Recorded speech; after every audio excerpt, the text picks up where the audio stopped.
जेव्हापासून मला 9वा महिना चालू झालाय ना तेव्हापासून मी सगळं फूड एन्जॉय करतेय. कारण मला माहित नाही लवकर मला कधी ह्या सगळ्या गोष्टी खायला मिळतील. आणि असं जर आयतं बनवून मिळणार असेल ना तर 4 घास जास्तीचेच जातात. आता जरी मी माहेरी असले तरी छोटी मोठी का होईना मी कामं करतच असते नेहमी. कारण बसल्या बसल्या हे सगळं फूड आपल्याला डायजेस्ट होणारच नाहीये. त्यामुळे वॉक करणं तर माझं चालूच असतं, पण घरातली छोटी मोठी कामं जसे की फरशी पुसणं, झाडू मारणं ह्या गोष्टी सुद्धा नॉर्मल डिलिव्हरीसाठी उपयोगाच्या असतात. आणि आपली मुलगी 9व्या महिन्यात सुद्धा कामं करते हे बघून ना माझ्या मम्मीला तर आहे ना सगळ्या गोष्टी मला आयत्या हातात द्यायच्या असतात. आयती ही फ्रूट प्लेट आणून दिली पण ती मात्र माझ्या भावालाच खायची होती. आज पहिल्यांदा मी आंबा खाल्लाय, ते पण एकच फोड. कारण मला माहिती यावर्षी काय मला आंबा खायला मिळणार नाहीये.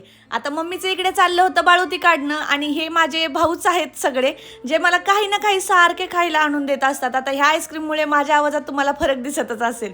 आमच्या आजीबाईंचं हे काम होतच होतं तोपर्यंत मला हे सगळे नारळ फोडून आणायचे होते जे की तणूनेच मला आणून दिले होते आणि तिच्याकडेच मी परत फोडायला आलते. आता गावी असण्याचा ना हाच एक फायदा असतो की कुठलीही गोष्ट विकत काही घ्यावी लागत नाही.